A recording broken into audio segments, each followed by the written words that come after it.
Mga kababayan, bago ko po ibahagi sa inyo yung good news, pakinggan po muna natin itong DDS na ito dahil mukhang nagkakalat po siya ng fake news. Pakinggan po natin. Sobrang ipokrito naman itong si Committee Chairman Ace Barbers. Galit na galit din ito sa war on drugs ni PRRD. Kaya pala, nahuli lang naman ang kapatid ni Ace Barbers na dala-dala ang kotse ni Congressman Ace Barbers mismo na punong-puno ng shabulization. You heard it very, very right. Ang kotse nitong si Ace Barbers na minamaneho ng kapatid niya na governor naman ng Surigao ay punong-puno ng shabulization. Nahuli ito kasama ng mga tao ni Barbers. Kaya pala galit ka. Kasi negosyo nyo pala yan. Hindi mo naman kasi agad sinabi para naintindihan namin kung bakit ka nagagalit. Kung sinabi mo ba agad, edi sana naintindihan ka namin. Hindi kami para magalit sa'yo kasi kaya naman pala galit ka dahil nga negosyo nyo yan. So bumalik na naman. Bumalik na naman ang mga politiko. Ang mga narco-politics. Kaya tama si PRRD, kung mabibigay siya ng chance na maibalik sa pwesto, gagawin niya ulit ang ginawa niya, doblado. Kaya pala galit na galit itong si Barbers na huli ang kapatid niya at ang mga bata nila. Madaming shabulization sa loob ng kotse mismo ni Ace Barbers. May gulay! What the f***? Kanya ka-ipokrito ang mga tao ito na ano sabi nila Barbers? Sila daw ang boses ng taong bayan. Boses ng taong bayan. Kayo talaga. Ayun mga kababayan, alam nyo, ang problema talaga sa mga DDS, may makita lang silang post, kahit hindi ito galing sa mainstream media, troll lang ang nag-post, yung walang pangalan, no, walang identity, paniniwalaan na nila agad. Kahit anong uri ng post yan man ay totoo or hindi, paniniwalaan nila yan agad basta ito'y pabor sa kanilang sinusuportahan ng mga Duterte. Kahit yan ay kasinungalingan at nakakapagpabango ng pangalan ng mga Duterte, paniniwalaan nila yan. Marami po akong example na pwedeng ipakita sa inyo. Pero mag-focus po tayo dito, no? Kahit po yan ay kagaya lamang nitong AI video ni Trump na nilalait-lait sila. English, no? Siyempre, AI video ni Trump yun eh. Alam nyo, hindi nila naunawaan. Sa comment section, proud na proud sila. Akala nila ay pinupuri sila at yung kanilang iniidolo ni Donald Trump. Pero puro panlalait po yung nasa video, nasa AI video. Sa ibang video ko po yun na ipapakita sa inyo. Pag-usapan natin yun sa ibang content. Pero mag-focus tayo dito. Ito po si ate. Yung pong mga binahagi niya, mga sinabi niya ay isang malaking kasinungalingan dahil nagbigay na po ng pahayag dyan ng PIDEA. No? Again, yung mga DDS na yan, walang pakialam yung mga yan kahit kasinungalingan or hindi, ang kanilang ikakalat sa social media, ang kanilang gagawa ng content, basta ito'y pabor sa mga Duterte, ikakalat nila yan, paniniwalaan nila yan. Minsan nga kahit hindi totoo at kahit ang dating Pangulong Duterte na nagsabi at lumabas na sa bibig ng kanilang iniidolo na si dating Pangulong Duterte, hindi nila papaniwalaan kasi hindi pabor sa mga Duterte. Minsan umaamin na si PRRD sa sasabihin ng mga yan, tactical lang yan. Kayo naman, ang bilis nila paniwala, no? So ganyan mag-mental gymnastic ang mga DDS. Pero eto, going back dito, isang malaki pong fake news ang sinabi ng ate dito. Mamaya ipapakita ko sa inyo yung pinakita ng PIDEA. Pero bago yan, ipapakita ko muna sa inyo yung good news, no? Nakalagay po dito sa post po ng ating Pangulong Bongbong Marcos Jr., LRT1 Cavite Extension becomes a reality to what was once a vision set forth 40 years ago. Ayan mga kababayan, ito po yung malaking pakinabang sa transportation para sa ating mga Pilipino. Ayan, binuksan na po ang LRT1 Cavite Extension. Ngayon bukod dyan mga kababayan, isinabatas na rin po, no? Nakalagay dito, Philippines Marcos signs laws aim to strengthening maritime claims. Sabi nga dito, Philippines unfazed as China protests new maritime laws. So nagko-complain na, nagpo-protesta na ang China. Ganon din ang Malaysia, nagpo-protesta dun sa bago nating maritime law. Alam nyo yung maritime law na yan? Napakaganda po niyan. Yung pinirmahan ng presidente dahil slowly but surely i-implement niyan ang tagumpay na ipanalo ni Pinoy Aquino noon nung inilaban nila ang ating mga karapatan dyan sa West Philippine Sea sa The Hague. Yung ruling po noong 2016, no? Yung UNCLOS ruling na pabor sa Pilipinas na ipinagsawalang bahala at tila binasura po ng Duterte administration. Ngayon, I'm thankful, no, na si President Marcos Jr. ay nagpasa ng batas para kahit papaano maipasa, maisakatuparan, ma-implement ang 2016 Hague ruling na pabor sa Pilipinas para dyan po sa West Philippine Sea. Ang kagandahan ng batas na ito, pwede nyo pong i-double check sa aking pong pagkakaintindi, ay lahat po ng nasasakupan at karapatan, soberanya, sovereign rights, sovereignty ng Pilipinas, isasama po sa mapa ng Pilipinas. Gagawa po tayo ng bagong mapa at papangalanan po sa mapang iyon na West Philippine Sea ang nasasakupang karagatan ng Pilipinas dyan sa West Philippine Sea. At kasama na po ang Benham Rights or Philippine Rights sa mapang iyon. So nakakatuwa ito dahil ina-assert talaga nito ang ating karapatan at mga teritoryo sa ating bansa, mga kababayan.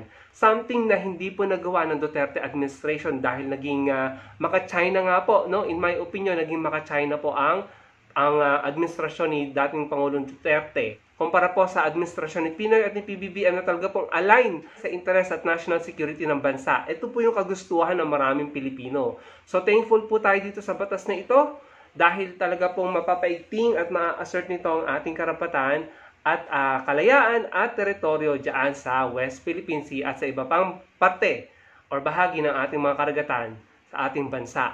At ganoon din po sa LRT-1 Cavite Extension, napakalaking tulong po yan sa ating mga mananakay.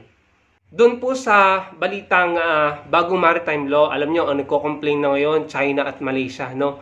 Ayan, magkaalyado yung mga yun eh. Diba dati tayo yung laging nagre-reklamo sa ginagawa ng China, ngayon nabaliktad na po, no? Nabaliktad na ang sitwasyon, sila na po ang nagre-reklamo. At dapat po ma-maintain natin yung momentum na yan. Dapat tayong maging consistent dahil kung hindi, baka po madehado na naman tayo. Paano tayo magiging consistent at paano natin ma-maintain yung ganyang momentum? Simple lang mga kababayan, wag na po tayong bumoto ng kahit sinong kandidato or politiko na maka-China. Nababalik rin na naman ang ating polisiya sa West Philippine Sea. Maka-China na naman ang polisiya. Dito na tayo, no, sa mga kagaya ni PBBM, ni Pinoy, na maka-Pilipino. Kahit naging rival sila, alam natin na sila po ay pareho maka-Pilipino, interes at seguridad ng mga Pilipino ang kanilang sinisiguradong kanilang ipaglalaban. Uunahin. Hindi interes ng China.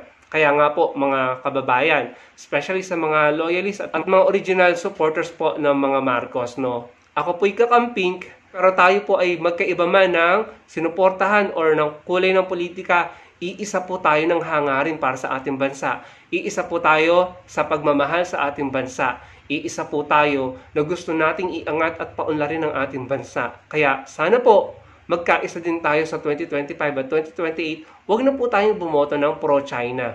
Dahil kung hindi, yung polisiya ng Pangulong Bongbong Marcos na pro-Philippines, pro-Filipinos, dyan po sa West Philippine Sea, babalik rin na naman po yan. At maiiba na naman po ang diskarte ng Pilipinas, no? Baka madehado na naman tayo at pag nagkataon, yung susunod na Pangulo, doon sa magiging pro-China, ay mahihirapan na naman po. Kaya kailangan po tayong maging consistent at makip natin ang momentum na ito. Sunod-sunod dapat ang Pangulo, kahit sino pa yan. Basta wag lang maka-China at wag lang bababuyin ang ating bansa. At hindi yung tipong ginagawa tayong birong mga Pilipino.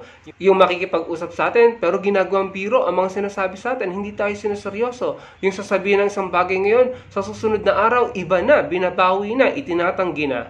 Doon tayo sa mga pinuno na tapat magsalita at tapat sa ating mga Pilipino. Madaling salita, hindi po tayo niloloko, hindi tayo ginagawang biro, mga kababayan. Matuto na po tayo at maging matalino.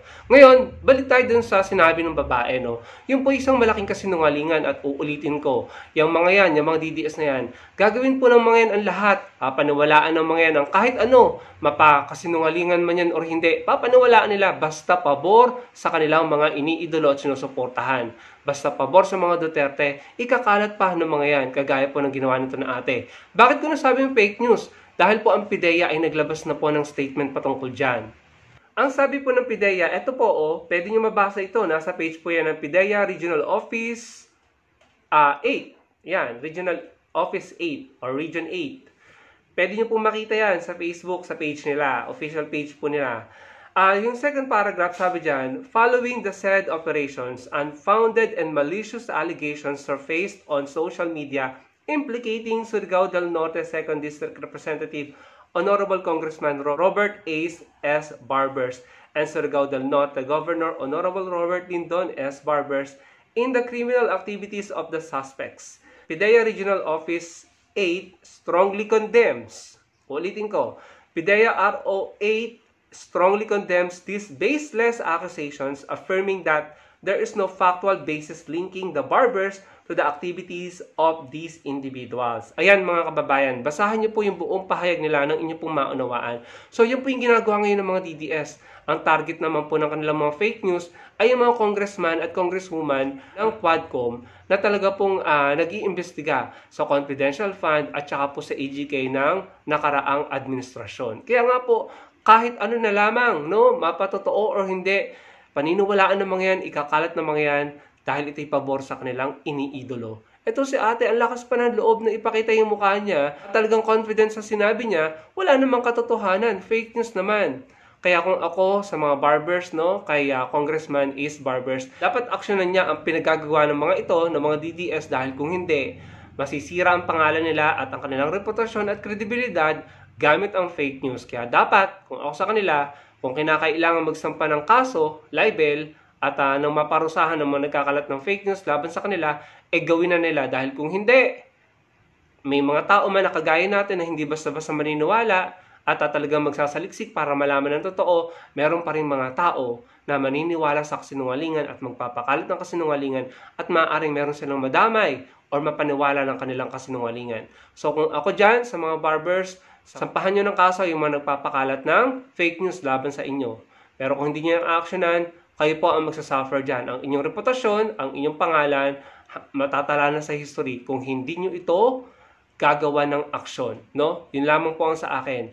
So mga kababayan, again, gaya na sabi ko, ang mga DDS, wala pong pakialam yan kung satire man yan, or joke man yan, or kung kasinungalingan or fake news. Basta ito'y pabor sa kanila at sa kanilang mga sinusuportahan, papaniwalaan nila at ikakalat nila. Sa susunod kong video, ipapakita ko sa inyo isang example na talaga namang nakakatawa. Dahil nilalait-lait na sila ng AI video ni Trump, super thankful pa sila at proud na proud dahil akala nila pinupuri sila. Pag-uusapan po natin yan sa susunod kong video. Ipapakita ko sa inyo kung gaano, ewan ko kung anong tamang term ang dapat gamitin. Hindi sila gumagamit ng hindi naman kailangan ng critical thinking dun eh. Kailangan lang ng pag-intindi, pag-unawa, or comprehension. Pero sa palagay ko, kahit comprehension, wala sila nun. No? So, yun lang mga kababayan, ano, grabe. Nakakapagod po, no, na puro kasinungalingan at fake news ang lumalaganap sa bansa natin. Hindi po yun makakatulong sa bansa natin. At nakakapagod lalo kung meron tayong mga leaders or politiko na hindi tayo sinuseryoso, na puro joke, hyperbole, sarcasm ang pinagsasabi sa statement niya. 'Di ba? So, huwag na po tayong maniwala sa mga ganun at pakiusap pag na tayong magluklok ng ganun. Dahil kailangan po natin maging seryoso para po sa bansa natin. Kung tayo po yung magiging immature, gullible, at mga isip bata, dahil yung mga niluluklok natin ay ganun, hindi po tayo uunlad. Wala pong isip bata ang umunlad. Wala pong bansa na may sandamakmak na isip bata at immature na mga populasyon ang umunlad. Tignan niyo ang mga first world country. Mga matured at disiplinado ang mga mamamayan nila. Kaya naman po sila ay matagumpay, mayamang bansa. Tignan niyo ang Japan, tignan niyo ang Switzerland, yung mga iba pang bansa dyan sa Europe. Sila po ay mauunlad at walang katiwalaan halos dahil hindi lang po sa matutalino ang populasyon nila, matured at disiplinado. No, hindi ginagawang kalokohan ng mga bagay-bagay, lalo-lalo na kung ito may kinalaman sa bansa natin. So yun lamang mga kababayan, sana po may napulot kayong kahit papanong aral sa mga sinabi ko or takeaways at sana po malike ng video natin at makapag-comment kayo, magkita-kita po tayo sa susunod kong video. Marami pong salamat.